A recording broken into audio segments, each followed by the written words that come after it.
So hi everyone, we're going to get started. Welcome to FORC 2021. Please take a seat as you're coming in. Before we get started today, actually just somebody give me a thumbs up that you actually hear me speaking. Yes? Excellent. Okay. Before we begin today, I just wanted to take a minute to express my gratitude to everyone who helped make the conference come together this year. I want to start with Cynthia Dwork and Omer Reingold. Thank you to them for their vision and their leadership of the conference.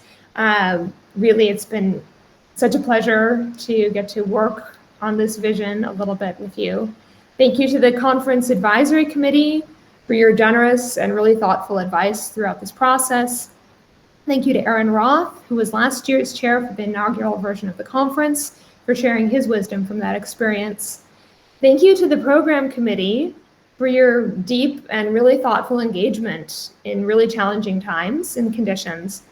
And I really appreciate your work, not just in forming the technical program for this year's conference, but also in thinking together about what FORC could and should be. And really the interesting discussions that we had as a PC about issues like what is responsible computing are part of what inspired the unusual session format that we're using with these panel discussions of big picture questions. Thank you to Swati Gupta, our publications chair, who did all of the behind the scenes work to make sure we actually had a program. So thank you. And thank you to our session chairs, our authors, our keynote speakers for sharing your work and sharing your perspectives here in these next 3 days. Finally, thank you to our sponsors, the Simons Collaboration on the Theory of Algorithmic Fairness and the Harvard Center of Mathematical Sciences and Applications.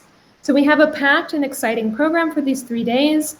Today we open with a keynote session with Julie Owono, and then we have 2 paper sessions, each of which includes a set of talks, a panel discussion, and a poster session. And then finally, at the end of the day today, we'll open some games tables back in the lobby. I'm not going to delay us any further other than just to note a few key aspects of the virtual platform. Please do take a seat and mute yourselves during the talks. It's important to note that the carpets around the microphones are areas that broadcast your audio and video to the entire room, so do not stand there unless you wish to be broadcast to the room. And when we do move to the Q&A portion of our keynote now, we invite you to line up behind the microphones to get a turn to ask a question. With that, I am honored to hand over the floor to Omer Reingold, a professor of computer science at Stanford University and one of the co-founders of this conference, who will chair our session with Julie of Internet Sans Frontières. Thank you, Omer and Julie.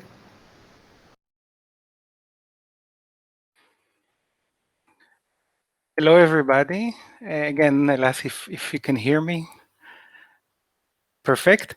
So yeah, I'd like to join Katrina in the name of Cynthia, myself, the rest of the steering committee to, again, welcome everybody to FORC 2021 and to thank everybody that Katrina mentioned, in addition to Katrina herself, for really all the work in what I suspect will be a wonderful program. It looks wonderful. And you know, it's just the second time that that FORC is happening, and for me, and I think for many, it looks like it was always here. And I hope that in 2022 we will all meet in person. Okay, so without further ado, I'd like to introduce our first keynote speaker, and we are really so excited and lucky to have Julie Owono, who's doing great work on ethics in artificial intelligence, digital rights, and related topics on so many fronts. I will, kind of in going over a very rich bio, I will have the opportunity to mispronounce words both in English as usual, but also in French, so please forgive me. So Julie is the executive director of Internet Sans Frontières, Internet Without Borders, one of the inaugural members of the Facebook Oversight Board, a practitioner fellow at the Digital Civil Society Lab at Stanford University, an affiliate of the Berkman Klein Center for Internet and Society, a member of the Global Partnership on AI, created by France and Canada, of the World Economic Forum's Global Future Council on AI for Humanity, of the WEF Council on the Connected World, She was also a member of UNESCO's ad hoc expert group for the recommendation on the ethics of artificial intelligence, a member of the World Benchmarking Alliance's expert committee on digital inclusion, and civil society member of the Global Network Initiatives Board. Julie graduated in international law from La Sorbonne University in Paris and practiced as a lawyer at the Paris bar. We are really, really looking forward to hear all about Julie's perspective and work.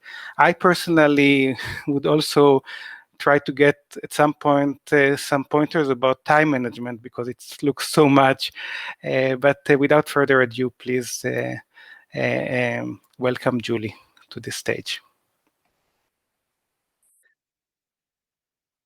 Thank you, Omer, and thank you so much, Katrina, and to the whole FORC team for the invitation. I'm extremely glad, honored, and a little bit stressed to be here because I don't want to, well, you know, it's a room full of very intelligent and thoughtful persons, so it's always very impressive.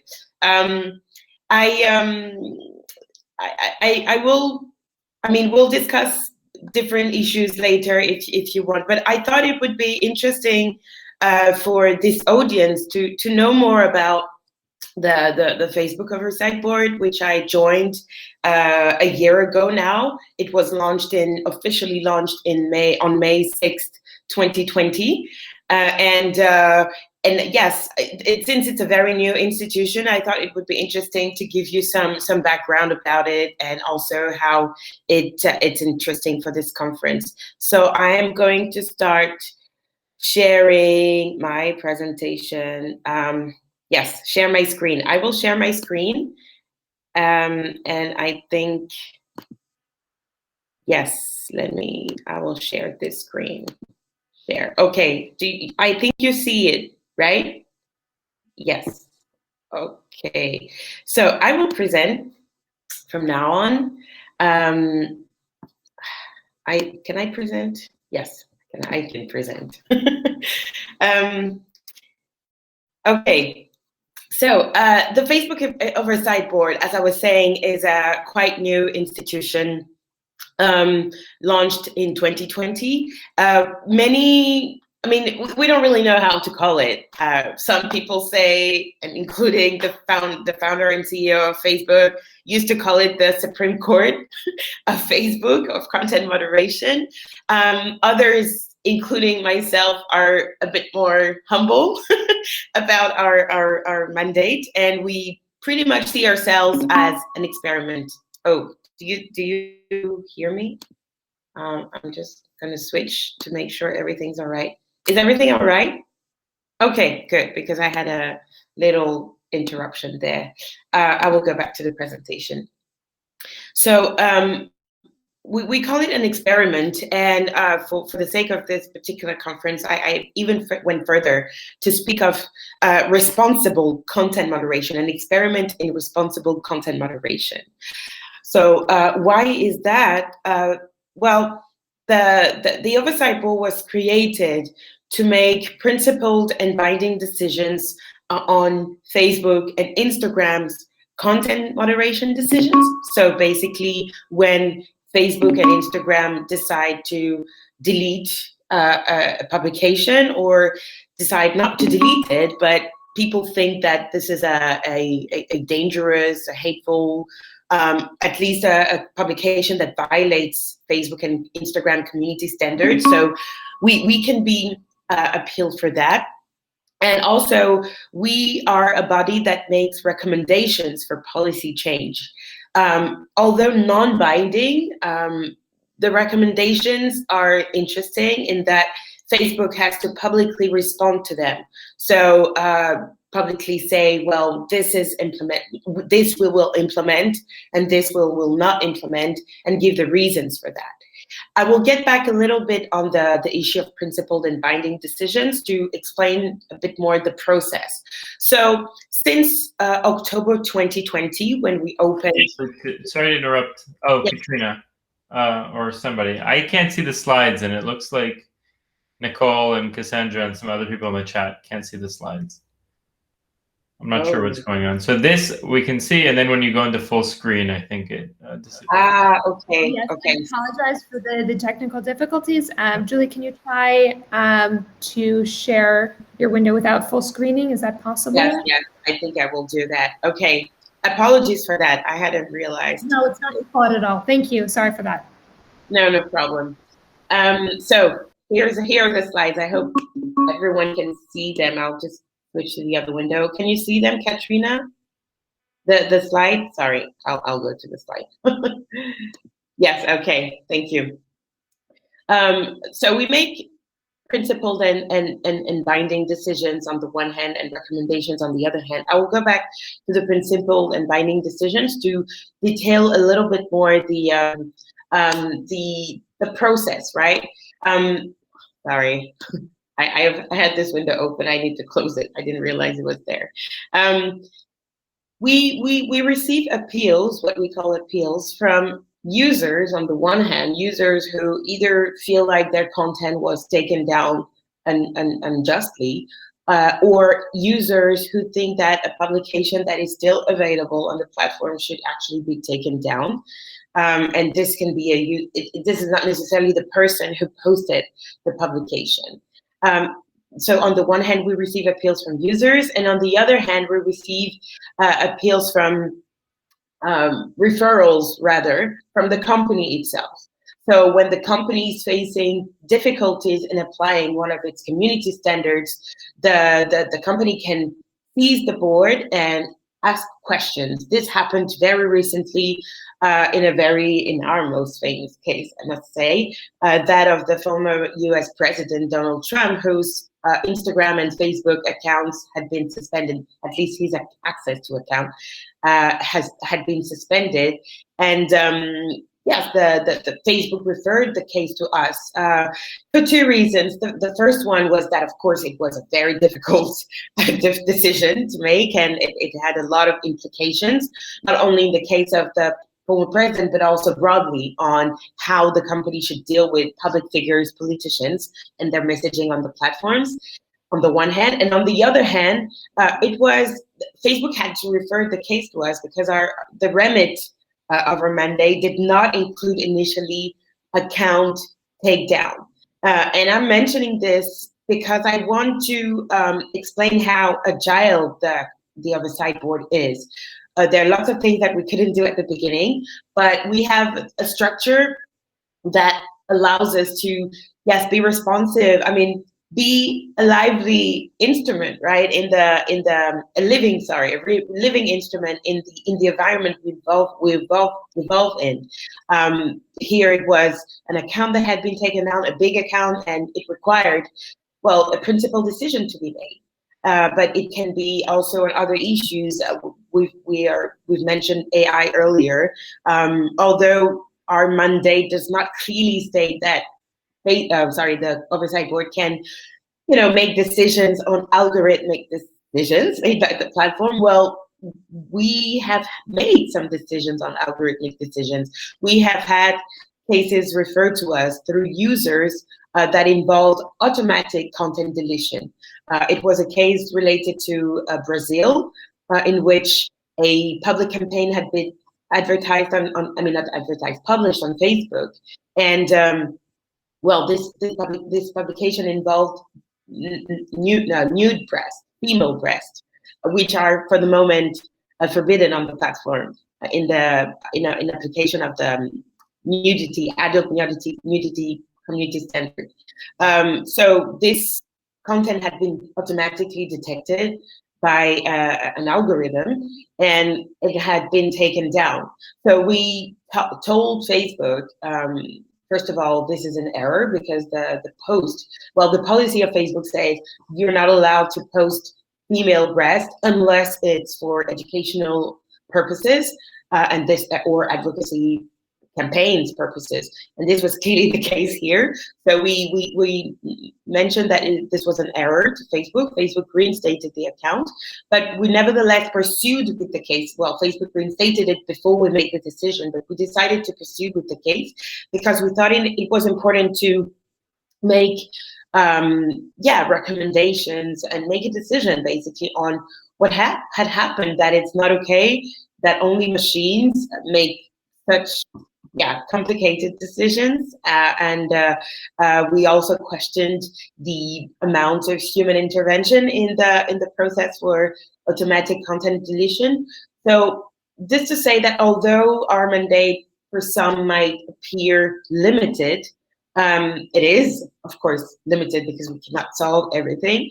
But what I wanted to convey here is the idea that we are a living instrument again, and if we have to respond to situations, we do not hesitate to do so, like in the account suspension case, and here in the algorithmic change. I also wanted to mention that we make those decisions based on Facebook and Instagram community standards, of course, but also, and that's a novelty that's never happened in history, based on international law. So we will, the product, the Oversight Board as a product is exactly a product of discussions on how international law can be used to better protect freedom and rights on the online space. Why international law makes sense? Well, because of the nature of the space we're talking about. We're talking about an internet without borders, theoretically, right? Because there are lots of challenges at the moment, but theoretically, this is a space where humanity basically can interact with each other without any limits. And well, the only equivalent of that borderlessness is the principles that were enshrined in international law, and particularly freedom of expression, but also privacy, and so on and so forth. So we think the lens of international law makes sense given the globality of Facebook and Instagram platforms. On the recommendations, I would like to rapidly mention that we, of course, are not done binding, and that's a feature that actually worried me initially when I decided to join the board, in that since they're non-binding, Facebook does not have to apply them. But what happens now is that it's actually an extremely important and extremely interesting instrument at the hand of the Oversight Board to, at the very least, open a conversation on content moderation. When we talk about content moderation, the first words that will come with in the past were lack of accountability and lack of transparency. We really had no idea, except what Facebook was telling us in the way Facebook wanted to tell us. We had no idea how those daily decisions to delete content or not to delete content were made. So at least for the part of the recommendations, when we make a recommendation and Facebook responds to them and explains why it will or it will not implement, I think this is a unique time in recent history of social media when a company such as Facebook has to explain publicly why or why not it will implement changes to its policy, to its policies. And even in the responses on why it will not implement, as a civil society leader, it's extremely important. And I will explain now why. When we are doing advocacy, we tend to, yes, make recommendations and feel a lot of frustration when the company does not implement them. But the thing, since Facebook does not, is not accountable to Internet Sans Frontières, for instance, they do not need to explain. So we're not necessarily aware of the challenges that they're facing. And they are indeed challenges. Either they be technical, legal, or other reasons. And this side of the story we were missing in the public sphere and particularly in the civil society space.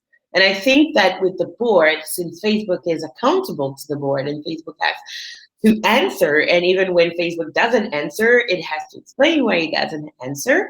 I think this mechanism of opens this conversation and gives more information on what is happening and sheds more light and more transparency, which is important. And I think one of the very first results of this open conversation is the newly launched, Transparency Center that was announced by Facebook a few weeks ago. So it's a center which you can visit and in which Facebook centralizes all its transparency efforts. And it includes enforcement of community standards, government requests for content or for data, users' data, but also the Facebook Oversight Board recommendation and how Facebook keeps track of them and how Facebook implements them. So yes, I think this is a very interesting time in history, and I'm really glad to be part of that. What I did not mention is that the board is composed of 20 individuals so far.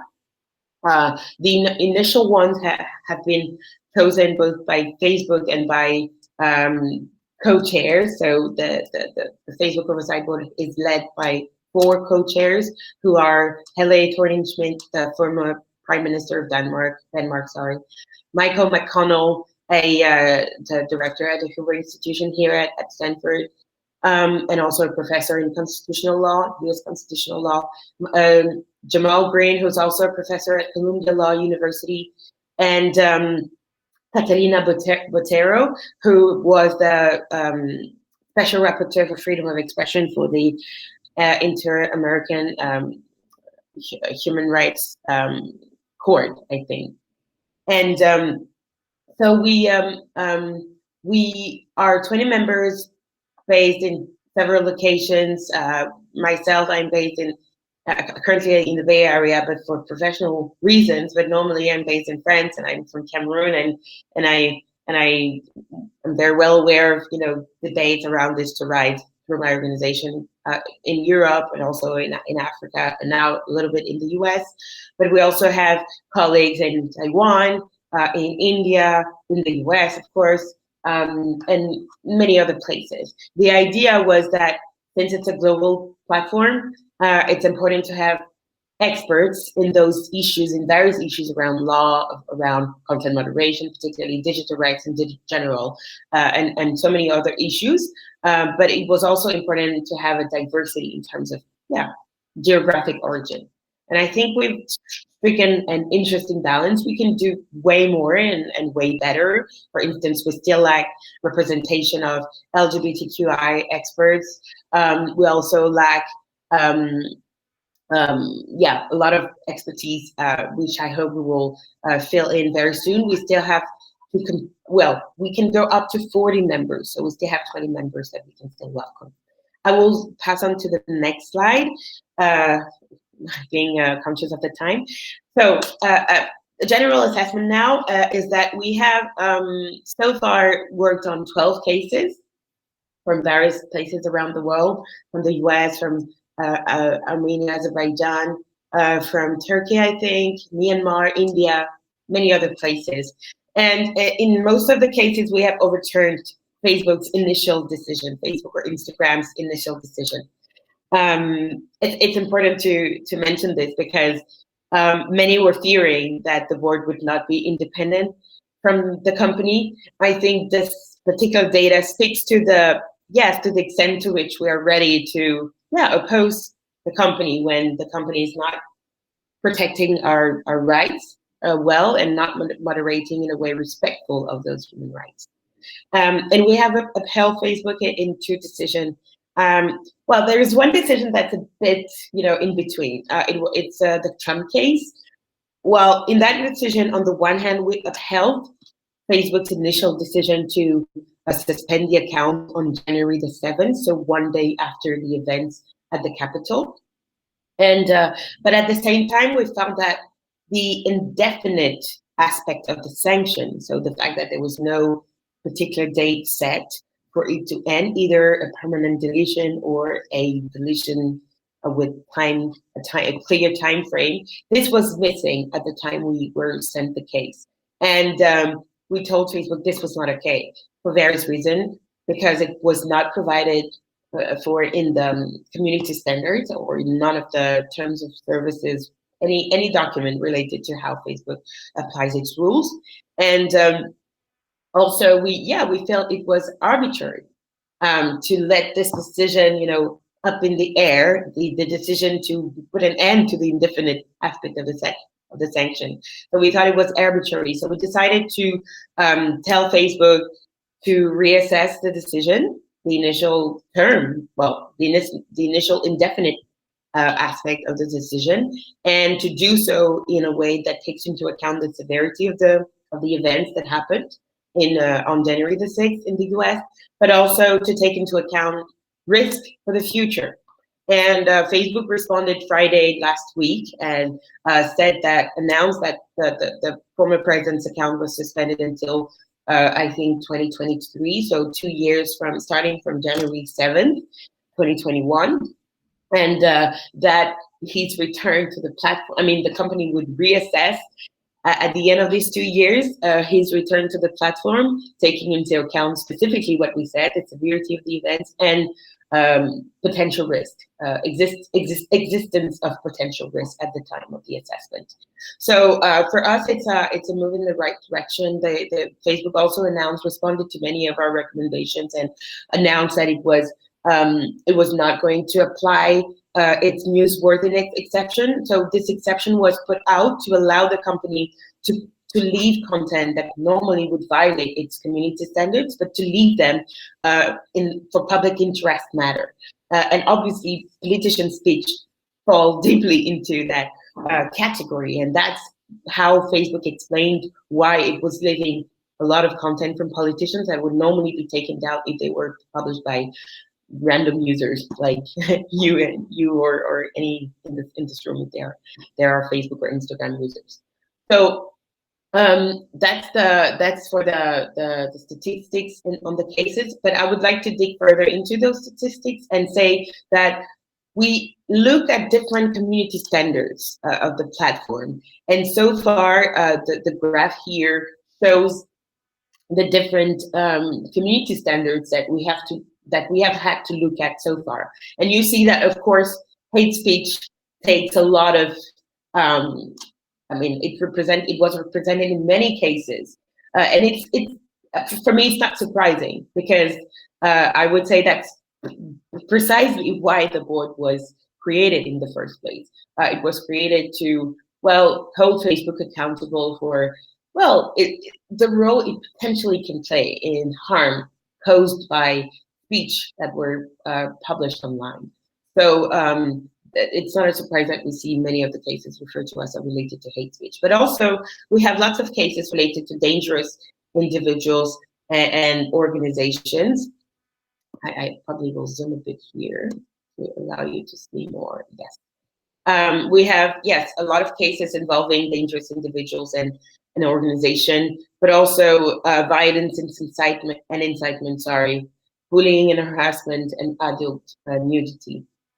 So this diversity of types of policies involved is important, because it's important not to just look. I mean, the harms are not only caused by hate speech that's pronounced on the platform. There are different ways, unfortunately, that bad actors can use the platform to commit violence or to cause disturbances in the public and physical space. So we are extremely willing to not only look at cases that involve hate speech, but other community standards. I think that's it for me for now. If you want to follow our work, here's the website, provided I can load it. Sorry, I was using this great platform that I'd love to use, which probably some of you know, which is canva.com. But yes, for some reason, I think it's because I'm using Chrome for Gather and Safari for my design work. So that's the reason. One thing that I wanted to mention, I'll go rapidly back to the slides here, is many of the data, and you will see here, come from many of the data that I used for this presentation, come from Lawfare blog, which has a page that keeps track of the work of the Oversight Board, and I strongly recommend people here who would like to know more to visit that page, because it's very instructive. It has a lot of information, data, particularly. So yes, that's it for me. If you want to follow our work, please visit oversightboard.com. And yes, I'm happy to respond to any questions. Yeah, thank you so much.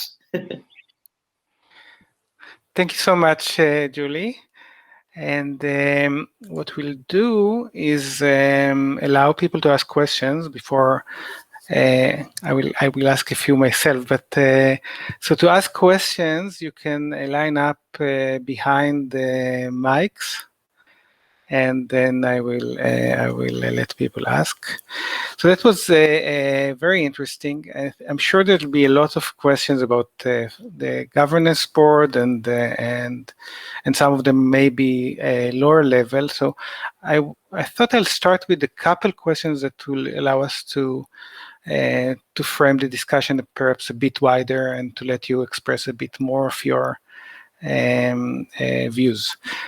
So perhaps kind of, because you've done and you are doing so many other things, I wanted to ask you a little bit about your perspectives and priorities in terms of this very, very wide area of ethics in AI, and given that there are so many different issues and different perspectives, so kind of I wanted perhaps to ask for what are the main things that kind of are important for you, and how the way you reach these issues, the backgrounds, the perspectives that you come from, your disciplines, affect the way you view these questions.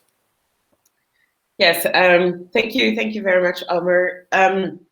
Well, thinking about issues around ethics in AI and ethics in tech in general, I really think about the way the network is. Well, the internet is, it's a network of network. It's interconnectedness, and I think that is the same for all the issues that we want to deal with, particularly.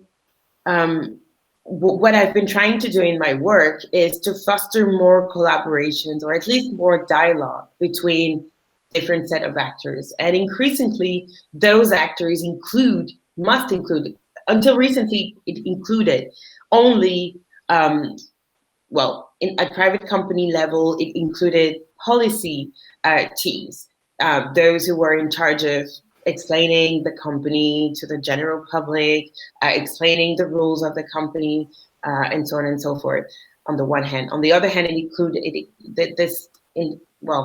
multi-stakeholder dialogue included also, to some extent, government and civil society organizations. But increasingly, and it's one aspect that I'm working on right now at Stanford, I think this conversation around ethics, or responsible tech in general, should include also those who make the products. And I'm thinking here specifically, of course, about the developers, about the product teams in the companies. Why I think it's important to include them? Well, I feel like they have been, for some reason, isolated from this conversation. Well, probably the reasons are, we want to focus on the work we do, which is fair. But we're seeing increasingly that, yes, this isolation has probably led to products that are probably convenient for many of them, but that are completely detached from many of the very important issues that we have to deal with in society. Of course, last year we were all focused on the issues around racial justice. When you have teams that are not, first of all, that are not diverse themselves, it's a mostly male industry, and mostly people who work are from northern parts of the hemisphere, or at least from the political hemisphere, I should rather say, which is not representative of users and the society in general. So I think it's important to include also on all these discussions around tech responsibility, responsible tech, ethical tech. We cannot do that without including product in the discussion. And it's something that I'm working on, but others too. We have seen, for instance, the very famous documentary "Coded Bias" explained clearly how the consequences of this sort of isolation of the companies, and particularly the teams that may manufacture those tools, but also the other documentary. Who was I forget the name, that was about, how social media were engineered to make us more addictive, and particularly young people. I think this was possible because, and it's something that the document makers recognized, that yes, they were living in a bubble. You want to break things, go fast, break things, and change the world. But to change the world, it takes a whole village. It doesn't take a room of I don't know, engineers in Silicon Valley to do that. That's not true. So yes, it's something that I'm really working on, making sure to make those connections. And that's also why at Science Sans Frontières, I suggested to the organization that I spend a year in the Bay Area to understand, first of all, yes, the mentality here. When you're 12,000 kilometers dealing with internet shutdowns or bloggers arrested, or I don't know, very daily emergencies. Yes, it's not necessarily easy to understand challenges that are faced by other parts of the network, other nodes of the network. And here I'm speaking specifically about nodes far away in Silicon Valley. So yes, I think it's important to foster those bridges and collaborations more. Thank you. Let me ask one more question before I open the floor.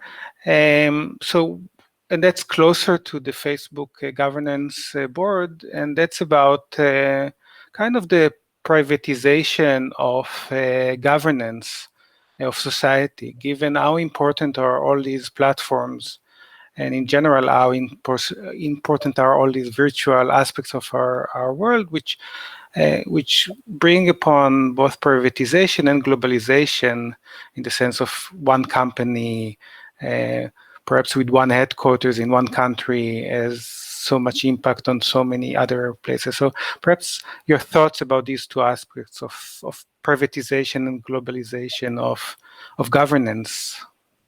Yes, these are two extremely important questions that I personally work a lot on, or at least think about a lot. On the issue of privatization of justice, I guess that's what you were saying. My problem is, I'm in favor of government, stepping up definitely on these issues. The problem is that the governments are coming to these discussions quite late.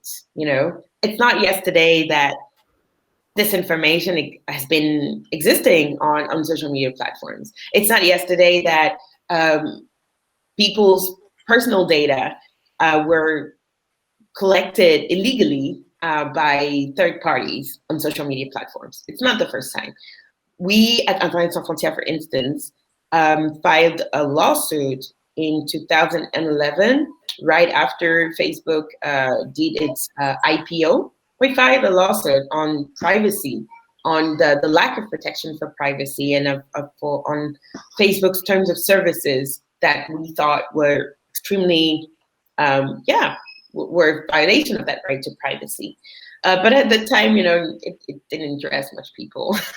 So we didn't have government regulation or anything. And then the GDPR came, but it was 2 years after the Trump election, and 2 years after the Brexit, 2 years after Cambridge Analytica. So I think governments are coming to these issues with a sense of emergency. We have to react rapidly because our democracy is in danger. It is true, but when you do something in reaction, it's not necessarily the most thoughtful reaction, unfortunately. And there are several examples of that.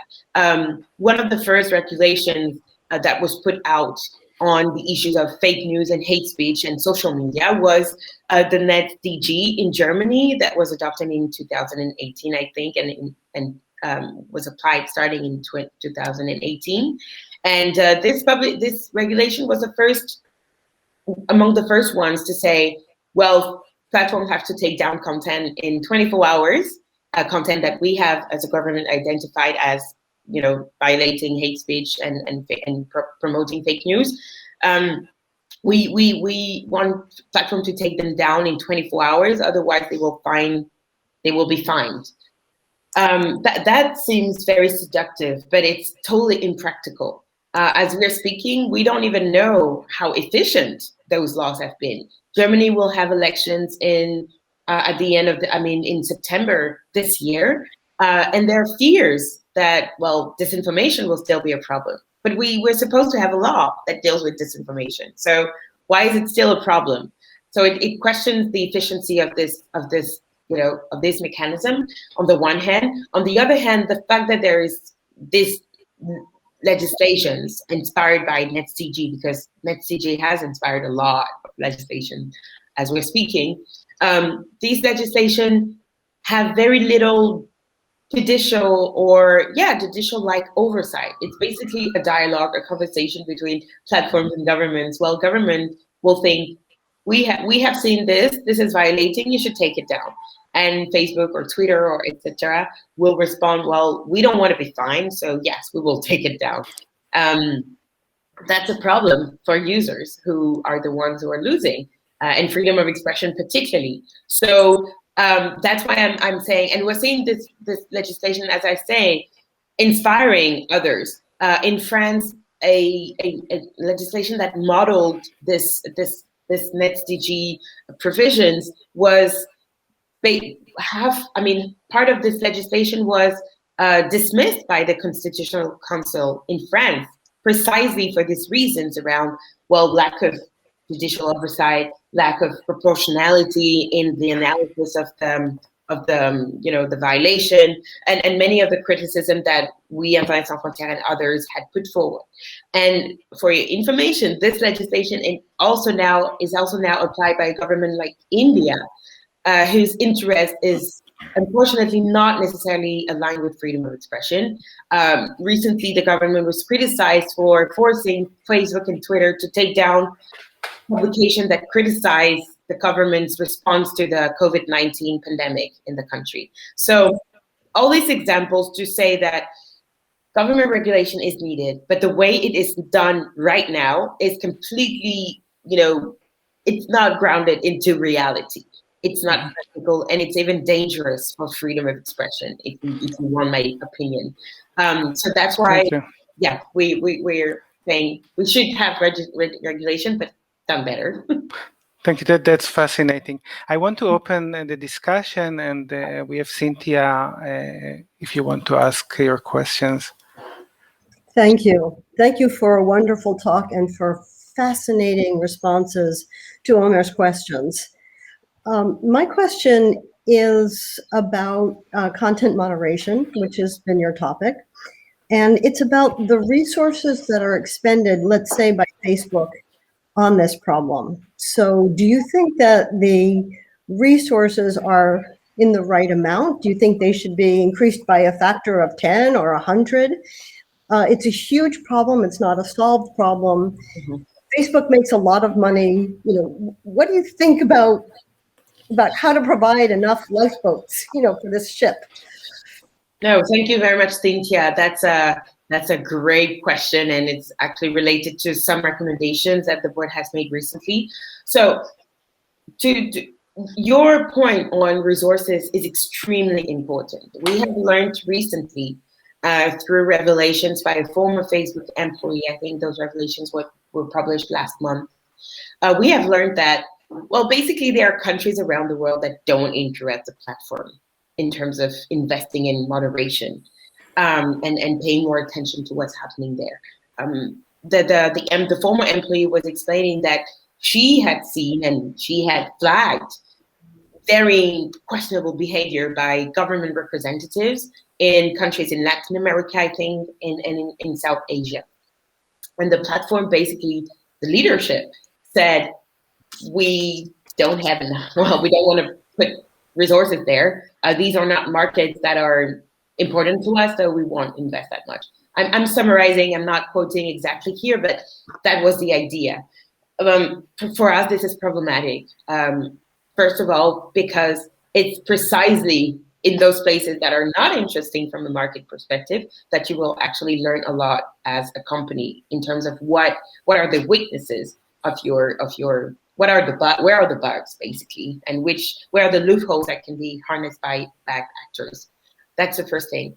The second thing is that the board, in its recommendations recently in the Trump case, specifically told Facebook to allow equal attention and resources and staff to, no matter where the problems came from, when it comes to, well, we were focusing on influential users in here. So when users, public figures, politicians, influencers are gaming basically the platform to manipulate and to sow disinformation, hate. So we say it doesn't matter if it comes from Donald Trump or if it comes from, I don't know, XYZ president in southern country, you should direct the same attention, the same resources to this problem. I cannot speak to Facebook response to that specific recommendation. I did not have it in mind. We're still digesting the document because it's a quite lengthy one that Facebook published last week, but we are aware of this problem and it's a priority for the board. And every time we have a case that allows us to ask questions related to, yes, human and technical and financial resources related to a country, we do not hesitate to ask those. We asked that question in another case related to India and the lack of moderators. A video had been taken down that was criticizing the government, and we asked Facebook, did you receive pressure from the government to take down this publication? And did you allow enough moderators to oversee this type of content?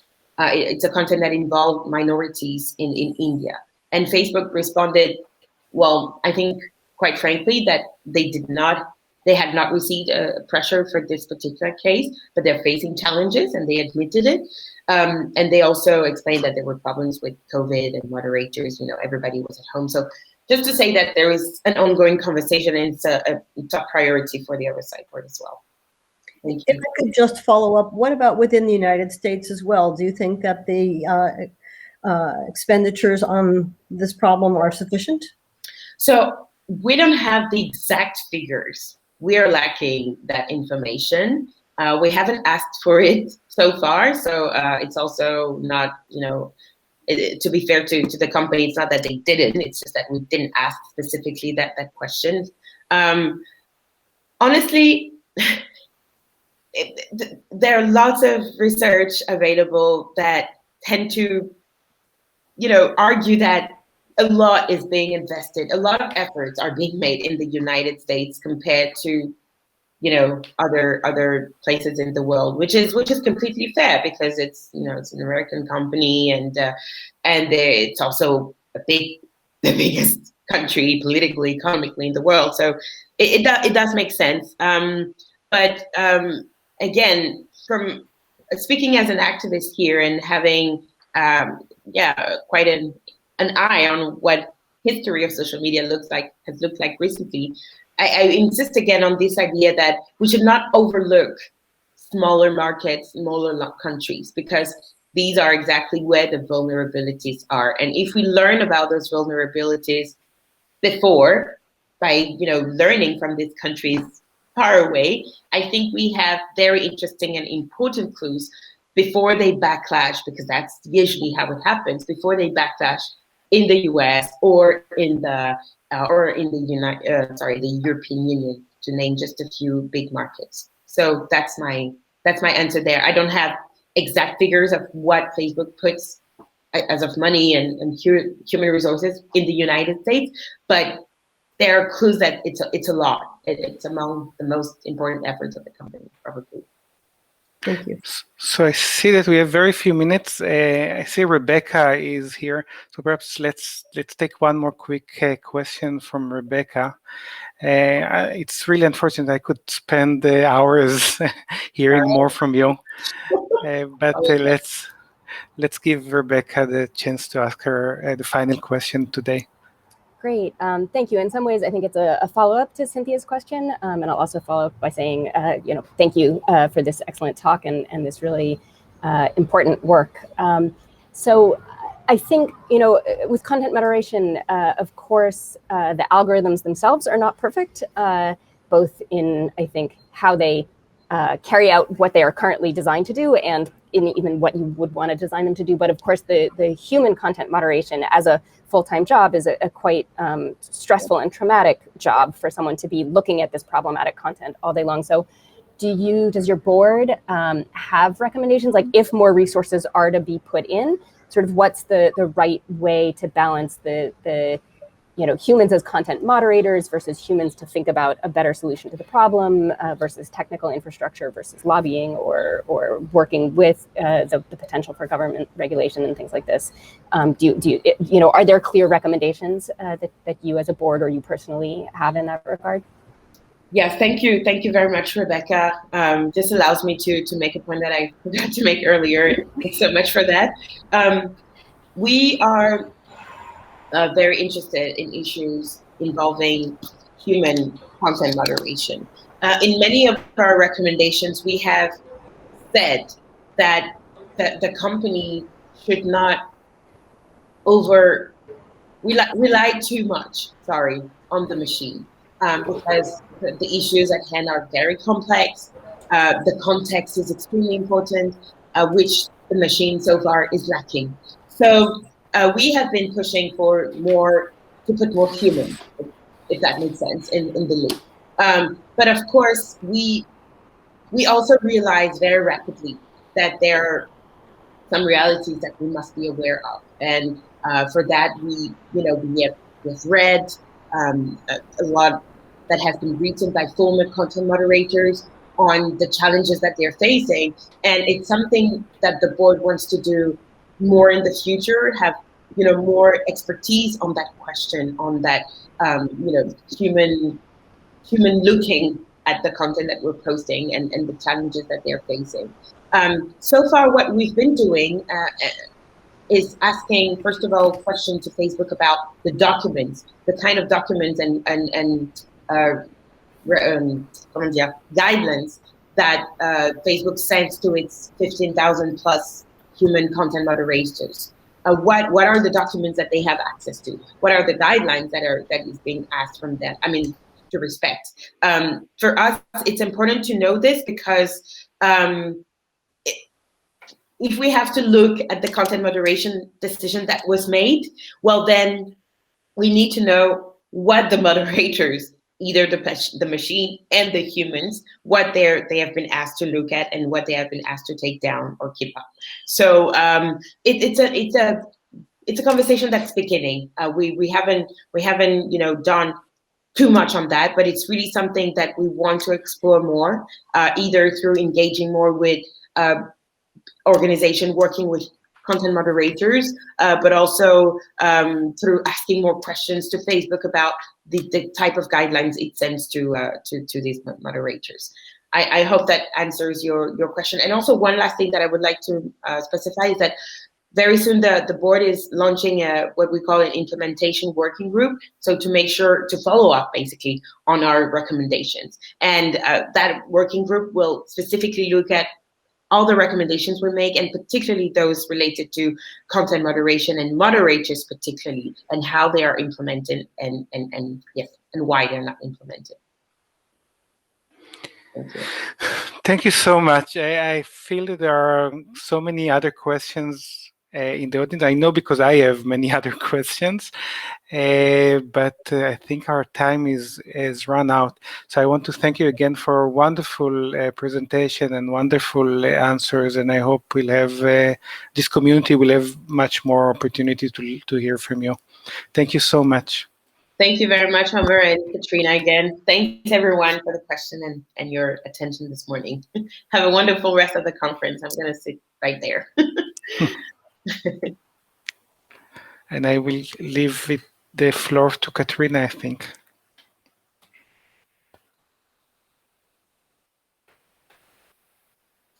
Great. So thanks, everyone. Thank you so much, Julie. That was really fascinating. And like Omer said, it just leaves me wanting more interaction with you. So I hope we'll have further opportunities to hear from you in the future. So we are starting our next session.